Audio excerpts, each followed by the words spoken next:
Robert Robinson was born in England in 1735. 8 years later, his father died. Robert's mother couldn't control him, so she sent him away to a trade school in London to work as an apprentice to a barber. When he arrived, he spent most of his time with a local gang, causing trouble and getting drunk. One night, when Robert was about 17, he and his friends decided to go to an old gypsy fortune teller shop. They got her drunk so she would tell them their fortunes for free. The fortune teller pointed her finger at Robert and told him that he would live a long life and would see both his children and grandchildren born. Robert thought, if this is true, I can't keep living like this. George Whitefield, a great revival preacher, was speaking one night, and Robert and his friends went to heckle him and to torment the crowd. The preacher was quoting John the Baptist as he confronted the overly religious.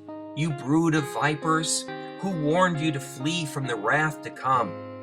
Whitefield burst into tears, yelling, "Oh, my hearers, the wrath to come, the wrath to come." Whitefield's message haunted Robert for 3 years before he finally gave his life to Jesus. Robert immediately felt a call to pastoral ministry. Over his lifetime, he pastored a number of churches, wrote volumes on theology, and also penned several hymns.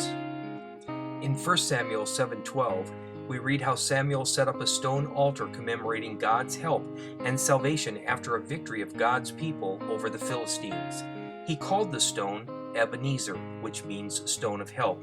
These verses resonated with Robert, inspiring the song, "Come Thou Fount," which is literally his altar of remembrance for the saving work of Jesus in his life. It is a plea for the Spirit to fill us, enabling us to remain faithful in spite of our wandering hearts.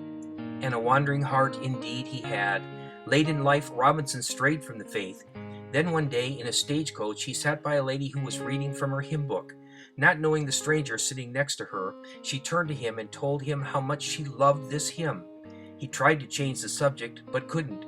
Finally he said, "Madam, I am the unhappy man who wrote that hymn many years ago, and I would give everything to discover the joy that I had then."